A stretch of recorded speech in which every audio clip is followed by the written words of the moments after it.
hopelessness and helplessness. The government gives them the drugs, builds bigger prisons, passes a 3-strike law, and then wants us to sing God Bless America. No, no, no. Not God Bless America. God damn America. That's in the Bible for killing innocent people. God damn America for treating us citizens as less than human. God damn America as long as she tries to act like she is God and she is supreme. The Damned. This is not Jake Flores. Jake is gone. He's missing on tour. And this is Raghav Mehta, accompanied by my co-hosts. Anders Lee here. There's been a coup. Yeah, there's been a Jake coup. And our other co-host. Alex Patak, hi. Welcome. Hello. Where's Jake? We have a very special edition of Pod Damn America today. We're also accompanied by our guest today. He's a staff writer for Jacobin. He's also appeared in The Guardian. Welcome, Luke Savage. Luke, thanks for joining us. Thanks for having me, guys. I'm sad Jake isn't here because I was listening to one of your old episodes, and I was going to take him to task for saying that he likes the Han Solo movie, which almost made me reconsider coming on, to be honest. But I try to take him to task for that every day of his life. Yeah. Well, this actually leads us to our first question. Have you seen Jake? No? He's not in Canada. All right. oh, you're asking me? No, I have not seen Jake. Where is he on tour? Oh, yeah. To inform everybody that Luke is also based in Canada. So, Yeah, it's snowing right now and everything. That's why he sounds so foreign and strange to Yankee ears. What do we think Jake is doing right now? I think he's in Louisiana or something, so he's probably tied up with Investigating French-Canadian swamps. types. Yeah. It's like there's some neoliberalism in this swamp. These gators have been the same since Clinton's been here. It's like fucked up. NAFTA ruined this. I'm willing to put money on Jake is not awake yet. Yeah. It's 1:30 on a Friday. Pretty safe to say, yeah. Well, that's okay, because we are awake, and we have a lot to talk about. There is, before we get into some of the other stuff, government shutdown. What is it? Where is it? How do we feel about it? Flights are being stalled at LaGuardia, last I checked. I believe there's a child working at TSA. Yeah, you mentioned this before. What? I saw a photo of it online. I can only assume that it's a try-hard kid who aspires to be a TSA It's agent. Jacob Wool. It's a young Republican straight to work program type thing. Yeah, something like that. Or just a kid who's really into security. Really? Yeah, I saw the picture. Yeah, it's on Twitter. There's some kid who's really into security or something. Is it supposed to be inspiring? It's like while the unionized workers are not showing up for work, this heroic kid is scabbing on in the public interest. This child is undermining labor across America. It's actually part of a special charter school where they have children fill in for striking workers. Yeah, New York Post has already dedicated a A1 story to him, a profile. It's like when they send prisoners to fight wildfires, but now they're just emptying out public schools to man the TSA during the shutdown. Yeah, so I don't know. I don't know what the logical conclusion. I mean, the dissolution of the state, I guess. But is the child allowed to touch you if security goes? I'm using the back of my hand. I want to make sure you feel safe. But I don't know. Now it's disrupting commerce, so maybe that will end this. But who knows? Who knows? It does look like, though, the government has enough money to lock up Roger Stone. This is sort of late breaking news. Oh yes, he was indicted this morning. He's a loser of the week. Sure is. What is it? Is this sort of a tragic thing that we can't get his takes and we can't get his? He's going to be confined to the jumpsuit. He'll write a book in prison, and it will be our generation's Soul on Ice or whatever, right? What's your reaction to that, Luke? What, to Roger Stone? Yeah, you're right. I hadn't heard about this. You guys are going to have to fill me in. Well, he was indicted by FBI. Well, he was taken prisoner but He was taken. Yeah, he was Liam taken. Neeson's son. He Yeah. went against Sharia law and had to be impounded by the federal government. I don't know what he's indicted for. Was he indicted for? Not that like his entire life isn't just a Jenga pile of crimes. They looked at his Wikipedia profile. They watched the Netflix documentary and they're like, "Oh no, Oh, we should have got this guy years ago." But yeah, so there's that going on. Our country is being great again, and something happened in Venezuela over the last couple of days. Isn't that right, guys? That's true. And, Ocasio-Cortez has to answer for her crimes. yeah, and we have to appoint our new DSA leader, Nicolas Maduro. Yeah, he's being bamboozled. Much like Ja Rule. I read that the foreign ministry in Canada had been planning this since like 2 weeks ago. Yeah, I mean, I hadn't heard that, but it certainly wouldn't surprise me. But it especially didn't surprise me that the Canadian government backed up the Trump administration on this, because despite their reputation, or I guess what's still their reputation, it's not a particularly progressive or left leaning government in any meaningful sense. Yeah, then we got this Friedlander, who is what was the foreign secretary in Canada? Adam Friedlander. Yeah, Adam Friedlander. that's right. Yeah, and she's like a former. I mean, she is obviously Canadian, but she's somebody that a lot of Americans have actually probably heard of. I think she's been on Bill Maher a few times. Yeah. She was part of that sort of like. Times.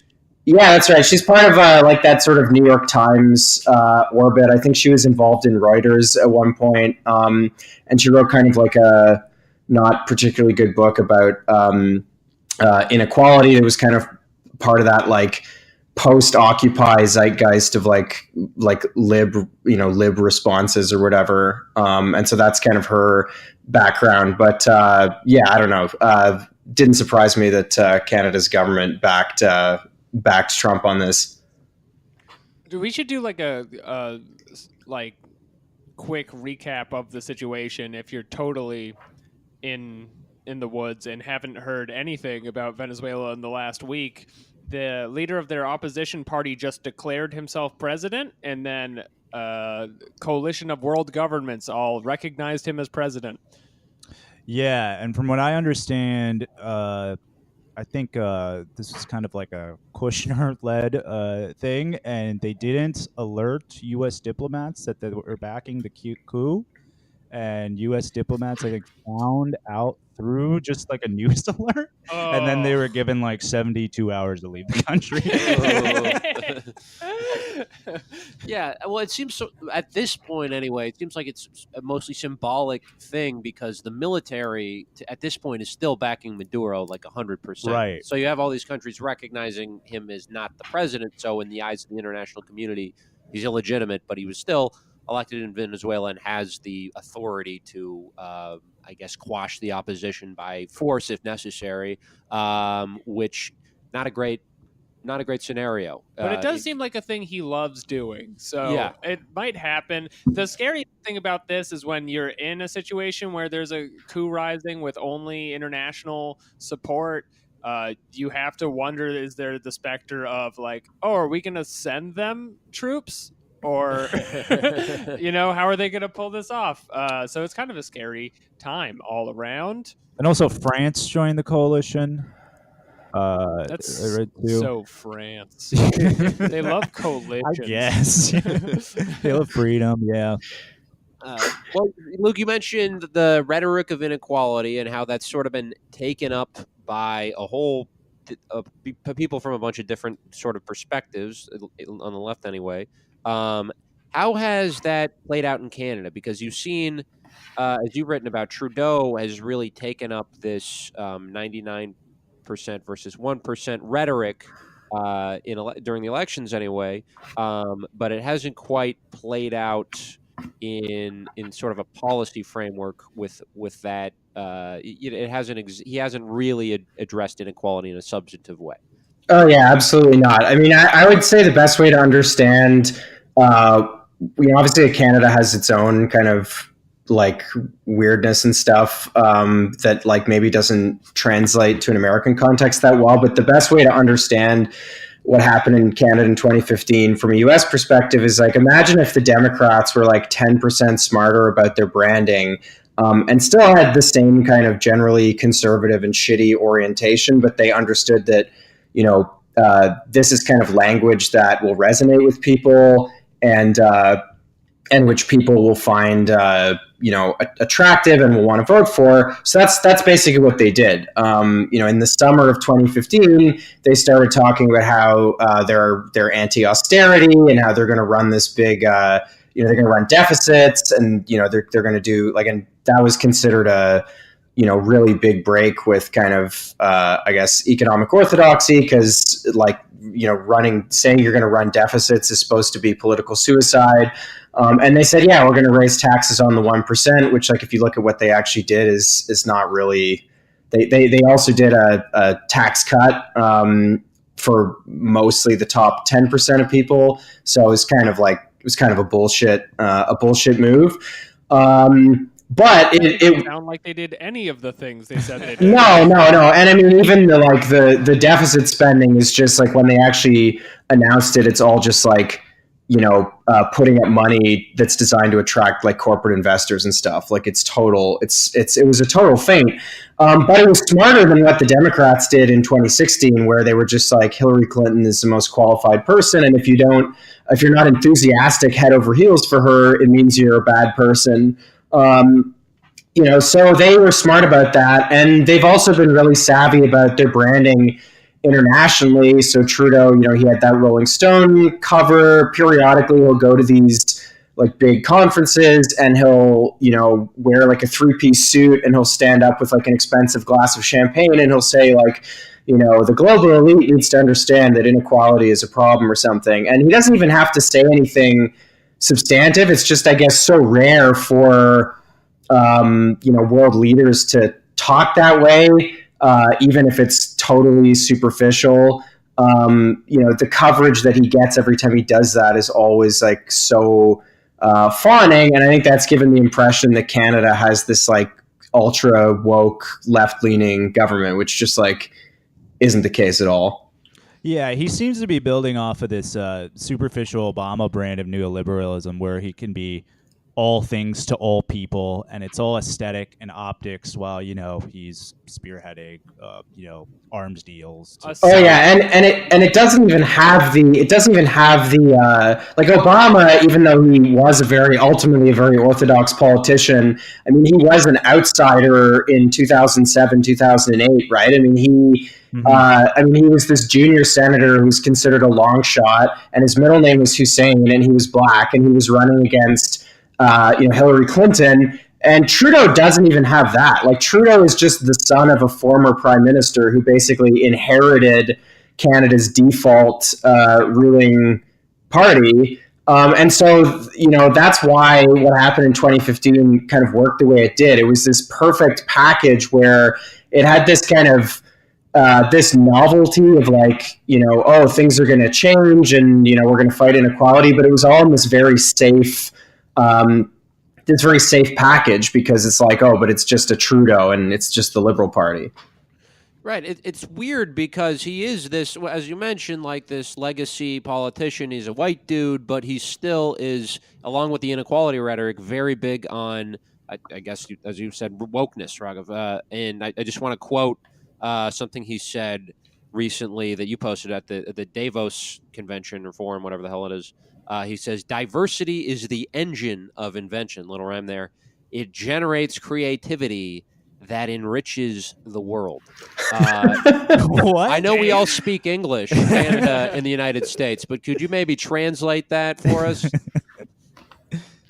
What I love about that is how, like, if you look at the different words in the sentence, like, so many of them are kind of economistic. So it's like it's superficially woke because it's talking about diversity.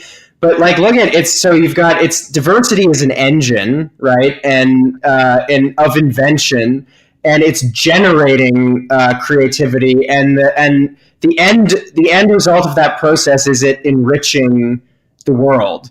So it's like, it is very neoliberal because it's all about, like, it ultimately just comes down to like enriching people and like generating things, like there's very limited kind of political imagination at work in this type of like woke neoliberalism, and dumb sentences like that are proof.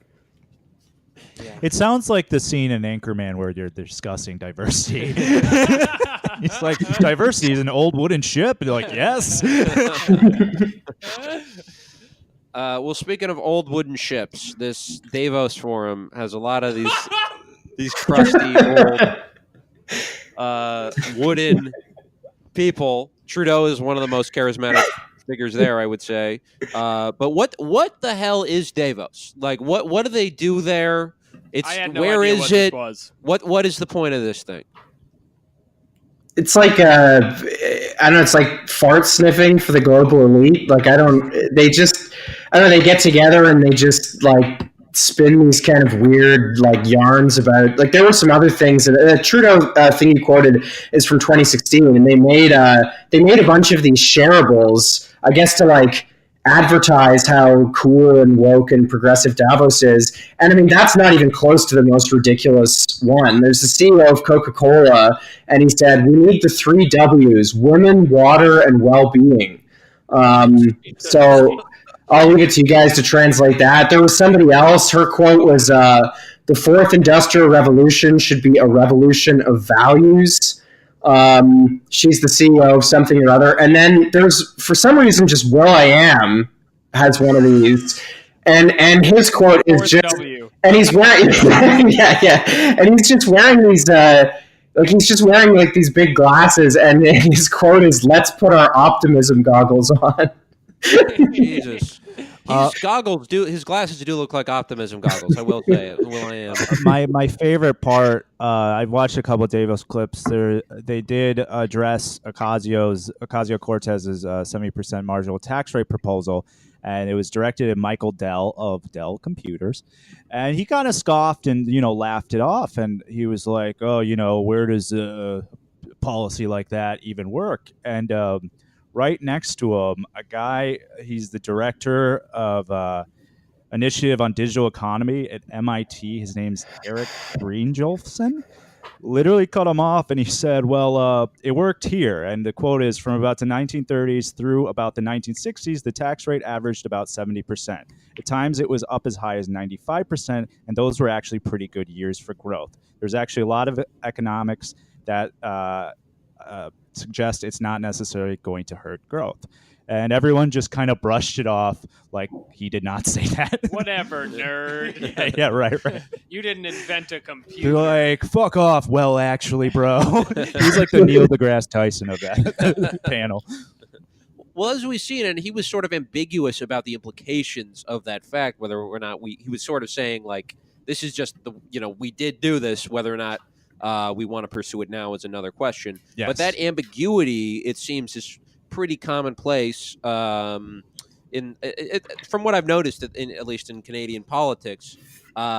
You have Trudeau, of course, on a sort of a populist line, then getting in office and imposing sort of austerity politics. But what is the friction there between the Liberals and, say, a more left-wing party such as the NDP? Is there a hesitance to actually take up a strong sort of robust politics of socialism and redistribution?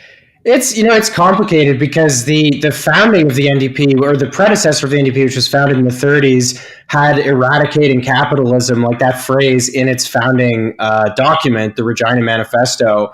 It said, no CCF government will rest until it has eradicated capitalism and established a socialist commonwealth, or something like that. I'm paraphrasing. And, the NDP, which was created in the 60s, was, I guess, more traditionally kind of social democratic, committed to a more mixed economy and things like that. But the NDP never formed government at the federal level. Like, it's governed individual provinces. So the experience is kind of different than like the Democrats or the Labour Party in Britain. And I think that's one of the reasons why the NDP is in kind of a unique and sort of weird weird position because it's not. It doesn't have the same kind of like this thing that's happening in the United States with like the DSA, or what's happening in Britain with Momentum and Corbyn and stuff. Like that's not really happening here, but it's not because the NDP is like some hard right. Like it's not where say something like Australian Labor often seems to be at. It just hasn't quite figured out what the language and kind of what the what the orientation to kind of channel this stuff needs to be in Canada. And one of the weird reasons for that is that like Canadian politics is mostly about or has mostly been about identity in a way that's really weird, and I think kind of difficult for people watching from abroad to understand. Like the kind of basic like left-right cleavage that a lot of European countries, or to some extent the United States, has. Like we don't really have that here in the same way. Like the NDP has, and like social democracy have always been this kind of third force, and then you just have the Liberals occupying like this big mushy middle, and their job has been like to broker between Ontario and Quebec and like the different parts of the country, because in the same way that like some states in the United States are like very like identarian, like they really want to like assert their own rights and their own identity, or that's the language they use anyway. That's like almost every region of Canada is like that, and so a lot of Canadian politics have been like, frankly, very like boring attempts to kind of negotiate between those different things, as opposed to like foregrounding class politics or inequality or anything like that. Huh. Well, and it seems like the Trudeau legacy is sort of along those lines, because if I'm correct, that family comes from Quebec, right, which is the most heavily French Canadian province. Has that sort of been Justin and his father Pierre's role, more or less, to sort of negotiate that French Canadian identity with the national sovereignty of Canada? Yeah, well, I mean, Pierre Trudeau basically invented, who was a very a flawed and like his son, a more conservative politician than a lot of people realize, but he was kind of like he was like a real thinker, and he's one of the inventors of modern Canada, in a way, and he's part of this generation of people from Quebec who kind of came to dominate Canadian politics beginning in the 1960s, really. And yeah, that Quebec nationalism. There's a whole other. We could do a whole. Wouldn't be very funny, but we could do a whole podcast on. We could do a whole podcast on that. Yeah, but yeah, no. The Liberal Party still very much like fulfills that function. And apart from all the identity stuff I just said, what it is really adept at, and has always been really adept at, is just this thing of being all things to all people. Like, it's been, they're so good. Like, I think probably better than anyone else in the world trying to do this. They're so good at, 3 months before an election, they suddenly become like the saviors of the working class and like these tribunes of the downtrodden.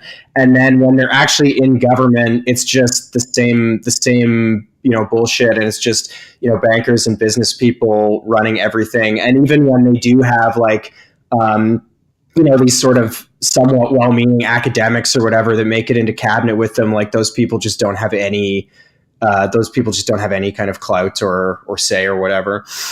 Right. Well, do you think there is, I believe, an election coming up in Canada, a federal election? Do you think he's going to be able to get away with it this time? Because I know there is a new leader in the NDP. Some people are excited about Jagmeet Singh, who's a Sikh person from. The religion is Sikh. That's how you say it. Yeah. No, some people say Sikh, and it it's makes wrong. it. Yeah. It's wrong, but it also makes it clearer that you're not calling him Sikh. It does sound like that's what you're saying, right? Yeah. But he seems like a cool guy. We don't think he's sick. We think he's cool. He's got some great sound bites out there. Does he have a shot? I know he's not like in the parliament to go head to head with Trudeau, but do you think there's a chance he can sort of take him to task especially on these economic issues. Yeah, I mean, Trudeau is actually super vulnerable. I don't think the NDP is really fully capitalized on that yet. But I don't know. I get asked this a lot, and I don't know about making predictions. I guess the smart money would probably be on Trudeau surviving, because he is going to be able to run. Like, I can already imagine what his campaign will be. It will just be like, I'm the sort of anti-Trump figure, and the Conservative Party, they're kind of the other big party in Canadian politics. It's like you're just electing, you'll just elect like a Trump proxy or whatever, even though of course Trudeau's like not really an anti-Trump figure in any meaningful way. But like that's one of the things that always makes it very hard for the NDP to break through, right? It's like the Liberals can always just say, it's kind of what the Democrats do as well, right? They just say, if you don't support us uncritically at all times, you're just helping the Republicans. So like, that's why you need to go save the Republic by voting for Andrew Cuomo and Joe Manchin or whatever. Well, speaking of the Democrats, you've been trying to warn us Yanks as much as you can about another Trudeau down here. I've been saying for a very long time that we got to because people can't listen to Trudeau substantively because he's so pretty. He's a hottie with a body. He's got the nice gap tooth. He does that thing where he does a handstand on his desk. He did that? Seen that? He did that once. Yeah. He did that once, and there's one photo of it. He does it all the time, and it's just easy and fun for him to do. Either that, or he's really good at Photoshop. But this is a wild theory that he never did the handstand. I don't think he did the handstand. Canada's moon our landing. birther. Yeah. This is our much more like chair version of Pizzagate. Is like Trudeau didn't do the handstand. He can't do that shit. Ask him to do it. Why was Stanley Kubrick in his office? But I've been saying for a long time, we got to find little ways to make him chunkier. If you're a leftist who works in the restaurant industry in Canada and you're serving Trudeau, slip him some fudge, get some extra margarine, give him a dessert on the house, pack on an extra 20, 30 pounds, and people will not take him as seriously. But something you have been warning about is repeating the same mistake, and I guess this applies to Obama too, but doing this over again in the U.S. where we have figures who, some of them are slightly more substantive than Obama was, but are nonetheless pretty vacuous and conservative in what they will probably do if they end up in office. And you see that already in the 2020 primary that's heating up. Can you talk a little bit about what's that? Cory Booker. Yeah. Can you? What warning signs should we be looking out for down here? Well, I think a lot of those people are going to look to copy Justin Trudeau, right? I mean, because he's the only person who's kind of seemed to figure out this formula when you have people when there's like a large popular base or potential one for kind of leftier politics. He's figured out the formula for kind of seeming to acknowledge and understand that and take it on board while basically being thoroughly orthodox.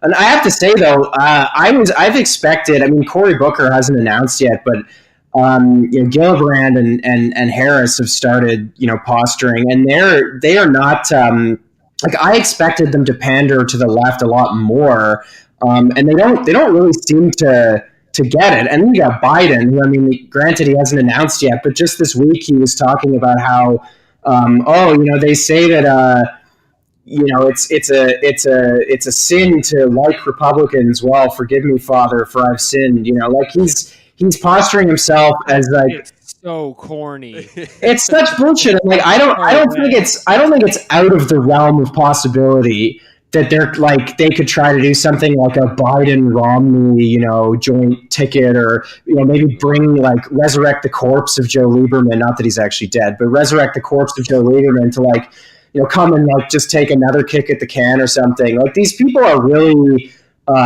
they are really not getting it. I just saw Kamala Harris has some rap video that she tweeted out or something. Her dancing to Cardi B. Yeah, and it's like is that the one you're talking about? Is there one where she's actually rapping? Because I kind of want to see. I think there's that. There's a Kamala for Wakanda, which, by the way, Wakanda is a monarchy. It's pretty much Saudi Arabia in Africa. Let's say it. Yeah, like she's just gonna take the vibranium from them. But she's doing the pose, and it's. I mean, it's so transparent. I mean, they haven't learned anything. She hired Hillary Clinton's communications director. It's so telling what they're doing, and it's a little surprising. While Bernie hasn't announced yet, and obviously he will be the most far left candidate. Warren just introduced a wealth tax plan, and then I don't know what Kirsten Gillibrand is doing.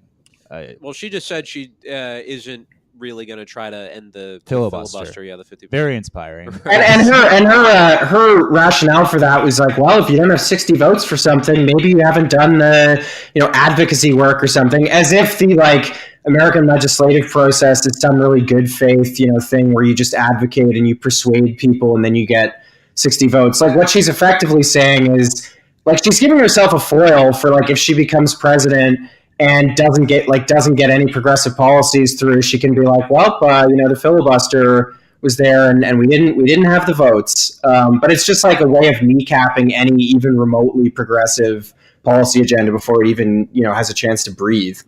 She saw like a Nike commercial that said, "This country's founded on hustle," and was like, "I guess it is. That's my thing now."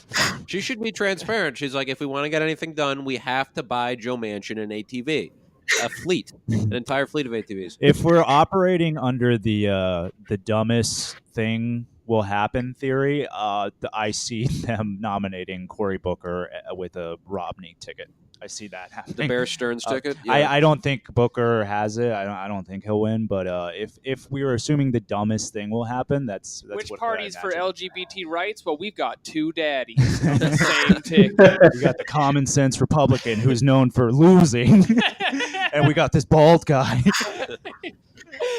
I mean, I do think with Biden, though, like, I see him, I don't think he's going to win the nomination, but I do see him staying in for a while based on carving out the centrist votes. Because there are enough, like... He's got all that third way backing. Yeah, and there are enough, like, geriatric NPR listeners who genuinely agree with, they don't want single payer, they don't want all this stuff that most of the crop of prospective candidates are talking about. So maybe he'll cling to that. Bill where my granddaughter gets longer shirts. Yeah. But Luke, what do you think about the divide right now? I guess in the left of the Democratic Party, Elizabeth Warren has announced we're still waiting on Bernie. Do you think there is a substantive difference there, or should we sort of wait it out? I mean, I don't think there's any point in having... I don't think Sanders and Warren supporters should be attacking each other. I think everybody should be happy that there's going to be two candidates attacking Wall Street. But that said, I do think that there are substantive differences between Warren and Sanders. I think Sanders does have more of a sort of movement politics type of attitude.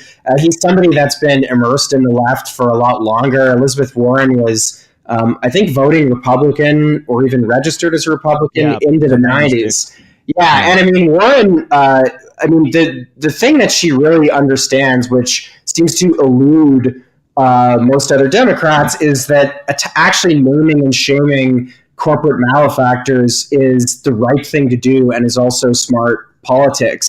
But I'm not sure. Like, I'll be interested to see kind of what else she puts out, what she puts out on foreign policy, and kind of what her overall vision looks like, because I don't think I have a real sense of that. And I guess partly because Sanders ran before, I do think I have a sense of that looking at him. I do think there are substantive differences between the two of them that shouldn't be ignored. But at this point, I hope people aren't going to the mattresses in those two camps, because there's so many crappy centrists to dunk on right now. Like, this is the season to have fun with that, because in 6 months there's going to be like a narrower field, still very like densely populated, I'm sure, of crappy centrists, but now's the time to air all of your now's the time to just like have a duck hunt of all these like shitty people while they're still in the running before they drop out for want of cash. It's only so much like donor money to go around after all. True that. Yeah. Trudeau. Trudeau. Well, something you've written about is sort of the intellectual framework behind this centrist mentality. I guess the Obama Trudeau mentality, and a lot of that stems back to one show. As you know, big of a concept that is, that all this evolved from one place, but much of it. Friends. Yes. The episode where Joey talked about the need to balance the budget and privatizing Social Security. Right. And Phoebe was like, no, we can't do that. And then Monica came in and was like, hey, I just, I'm not going to go down that road. Friends, if I had to take the hack bit like one step further, Friends, if anything, makes the case for rent control, because that's the only reason why they're able to live in that swanky apartment. Oh yeah, for sure. It's a castle, folks. Right? How do they get that thing? She's a barista. I think Friends is actually like a counterfactual example of what would have happened if the Rainbow Coalition had been sustained and Jackson had been president instead of Clinton, and then New York City would have been livable. That's my theory. Interesting. And don't parse that. Don't go looking for references to the actual Clinton administration during the Friends program. But of course, the show we're talking about is The West Wing. I was talking about Frasier, actually. Oh, okay. No, so The West Wing. We got Sorkin on Blitzer. I think he was on Wolf Blitzer. No, it's Fareed Zakaria. Forgive me. Yeah. Anyway, he said that, well, he basically sort of not so subtly accused Alexandria Ocasio-Cortez of being stupid, because he said that there is this need for the Democrats to become the smart party, or I think did he say this? It was either the smart or the not dumb party. Yeah, the not stupid party. One of those is Not more stupid. aggressive than the other. Which is very insulting to me. I've been a long-time advocate of embracing stupid, and I think smartness is way overrated. But what is with this fetishization of intelligence, and how does it speak to this centrist worldview? Well, it goes back to the 1990s, I think, and the 1980s and 90s with kind of the realignment of the Democratic Party under Bill Clinton, with the Democratic Leadership Council and that whole transformation. Where these people basically, they use kind of the defeats of the 1970s as a pretext for just trying to, outflank the Republicans on law and order and things like that, become deficit hawks, and just become, the party of this kind of new ascendant white collar professional class. And, Bill Clinton may have been the architect of that in politics, or one of its main architects, but Aaron Sorkin, I think, was really he's the chronicler of it. He's the one who is able to give it this kind of romantic sheen and make it seem cool and enlightened. And a few people pointed out in response to the piece I recently wrote in Jacobin that the worst politics of the show do actually come after he'd largely left. I think he came back in season 7 and maybe wrote an episode or two, but the politics of the first 3 seasons that he was involved in are nevertheless, very much about the smart people versus the stupid people, and he created this whole universe, and it really, I think it started out as kind of like a revisionist, here's what the Clinton administration would have been if it wasn't for the impeachment trials. But then it just became, during the Bush era and then into the Obama era, this kind of this documentary that liberals referred to, or what they thought was a documentary for how politics should be. And I don't think it's actually exaggerating too much to say that when they finally got their idyllic liberal president, Obama, a lot of them were thinking about the West Wing, and even in Obama's White House, they were, in some ways inspired by it and informed by it. Trudeau, by the way, actually went on the West Wing podcast not that long ago. How do they have a podcast? I swear, they have a podcast where they go through every single episode And so they're not going to be, I don't think they're going to be finished until later this year or maybe even next year. And they had Trudeau on, and he said, oh yeah, I watched The West Wing to get ready for my speeches and stuff like that. So there's a whole generation of liberals in multiple countries that had their brains broken by Aaron Sorkin. I don't think it's an exaggeration to say that he's done like lasting damage to a lot of people's political psyches.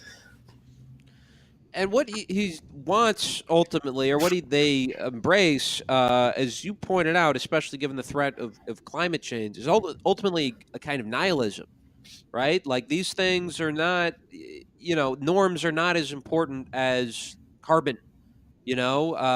Decency and facts, or getting your statistics right on a policy paper, are not as important as homeless people starving to death in the city.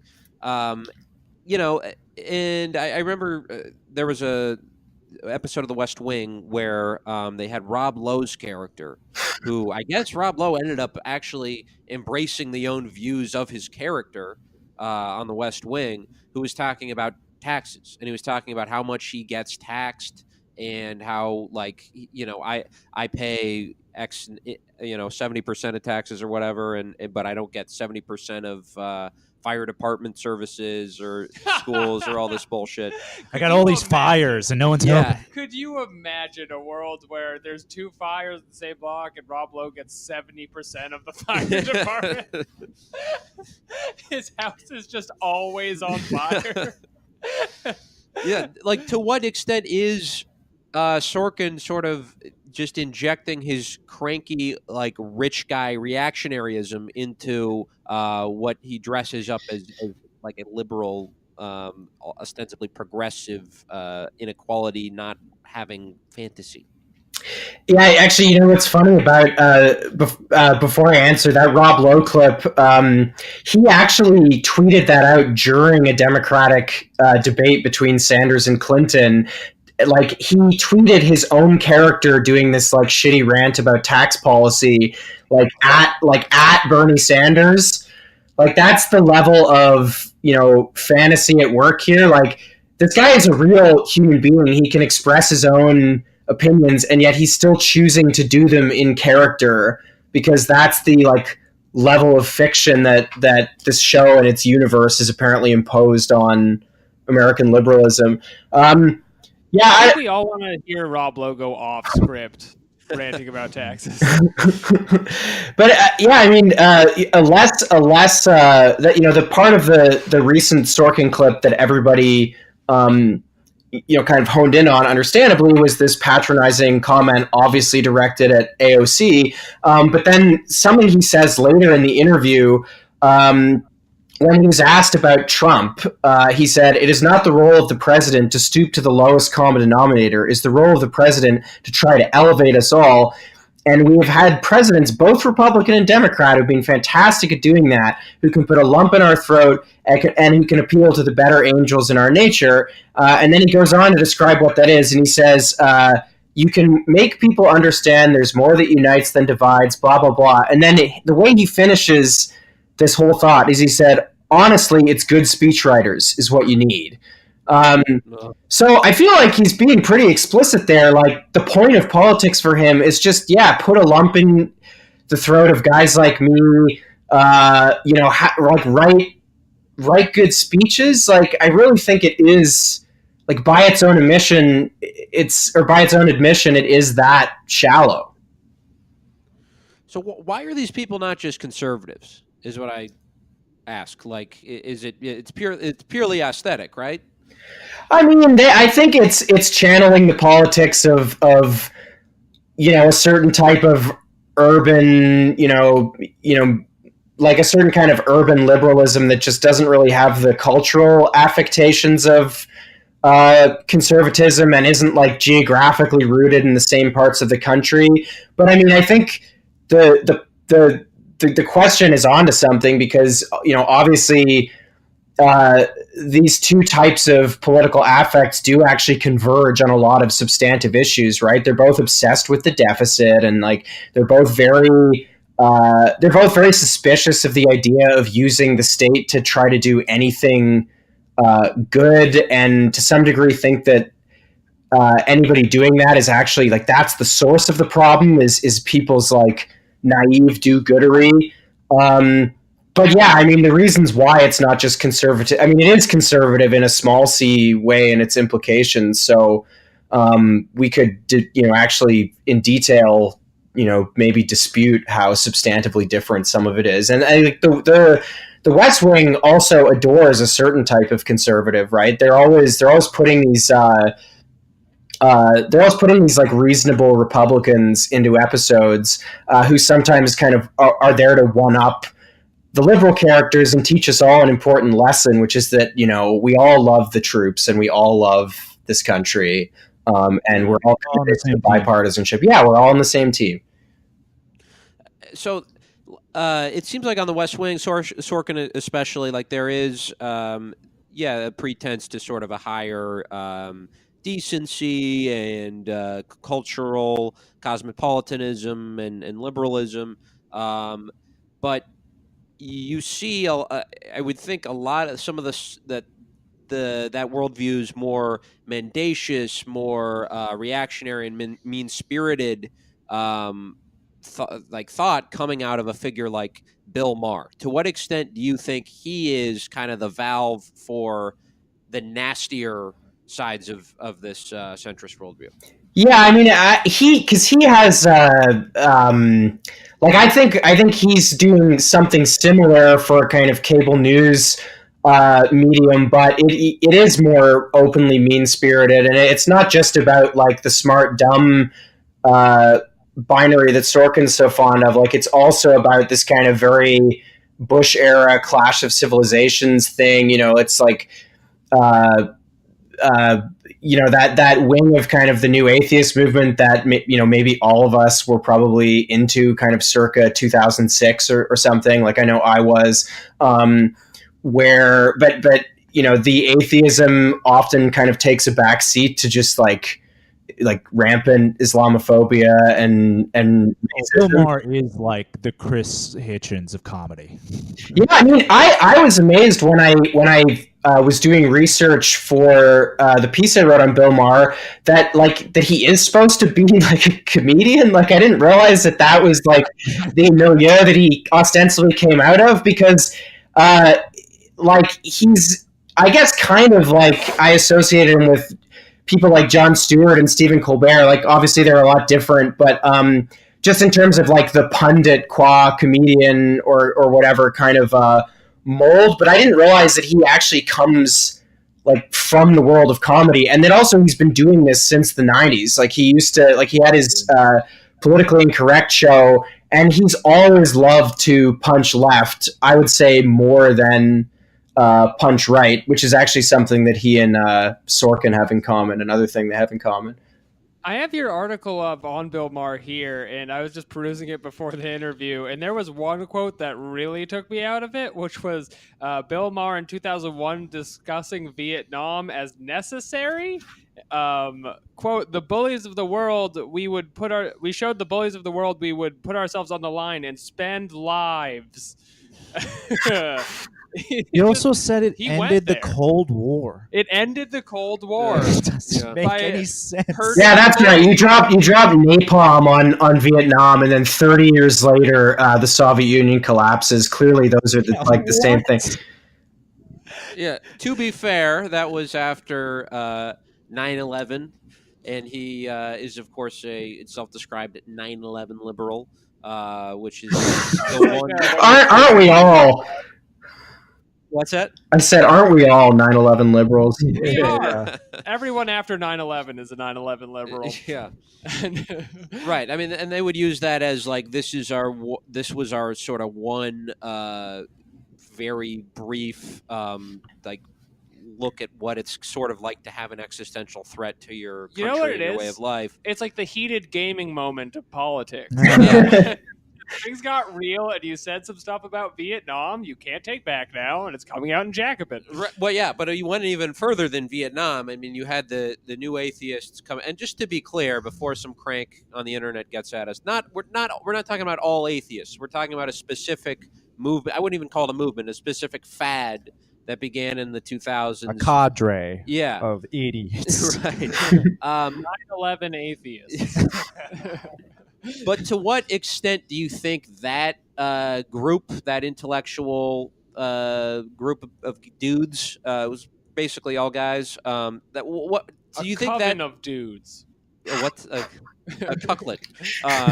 Do you think they, to an extent, sort of laid the groundwork for what we would now, some people might call the intellectual dark web? Oh yeah, 100%. Like there's been a convergence of all of these like mid 2000s kind of slightly to very reactionary kind of internet fads have all converged, like and to some extent have all found their expression through Donald Trump, like like all the manosphere stuff, and like the worst parts of 4chan, and like whether a lot of these people actually like Trump or not, which a lot of them are outspoken in how much they personally dislike Trump. Like they normalized a lot of things, especially for liberal audiences, and just for like boomers who watch cable news for entertainment and break their brains. Like they normalized the idea that there's a border crisis, and that there's too much immigration from Muslim majority countries, and the United States is under threat from these very nebulous enemies abroad who pose an immediate threat to everybody's security and well-being. Like they helped lay the groundwork for all that stuff, and I think more importantly they helped give it kind of this intellectual sheen which maybe it wouldn't have had in the hands of like Rick Santorum or Ted Cruz or whatever. It's like a kind of a cultural Trojan horse type of role a lot of those people had. Right. Well, just wrapping up, we are in different countries, but we are part of the same. We share a lot same of struggle. We are all one. Internationalism. Yeah. Well, Globalism. on that note, like, what are some things we can think about? Some points of solidarity between the American and Canadian left that we can sort of grab onto. How's poutine? It's really good, actually. You guys should. Do you guys just not have that? No, it's forbidden. It's always so weird because in Canada, like it is just like you can get it at McDonald's. Like it's not like a big deal. In upstate New York, it's around, but it's like an endeavor. Yeah. Well, I went to Montreal last August, and you can go to A&M, and they have a teen burger, which is a poutine burger, but it's on the menu as teen burger, and no one thinks it's a conspiracy of international globalists enslaving children in the basement. Well, I think we found our point of solidarity, which is our common struggle to get this pretty mediocre Canadian cuisine across the border so that can be shared with all the peoples of the world. All right. I guess that's it. Nothing to lose but our chains, comrades. And loosen our belts, too. Luke, do you have anything you want to plug? I got my own podcast, which I don't know. Right. We might. Podcast, by the way. We sorry? I'm a big fan of Michael and Us. Oh, thank you. Yeah, well, we're fans of you guys as well, and we'd love to have you all on at some point. It's Michael and Us. It's I don't know, probably talk about a lot of the same stuff that you guys talk about. It's kind of through the lens of. It started through the lens of kind of ironically rewatching Michael Moore films to see how they held up, and then that just became. It metastasized into a whole universe of like revisiting mid 2000s paraphernalia to see if it holds up, which by and large it does not. Beautiful. I'll definitely check that out. Anybody here got anything? Raghav, Meta, follow me, ACU Official. Got a weekly show. If you live in Brooklyn, I got a weekly show in Park Slope at Cherry Tree Bar every Thursday, 8 p.m. Come by. At Anders Lee here on Twitter, Dursley1, Instagram. I got some dates coming up for my solo show about autism, Dummy. You can find out more by liking Dummy-Solo Show on Facebook. I'm on Twitter at Patak Jokes. I have a show at the same bar on Sunday because me and Raghav are partners. Yeah, we have a symbiotic comedy relationship. And if you want to see Jake or you find him, please let someone know. We're very concerned as to where Jake went, and we think it could get even more goth. Luke, thanks for joining us. Thanks for having me, guys. It was fun. All right. That's it for this time. Bye. Okay.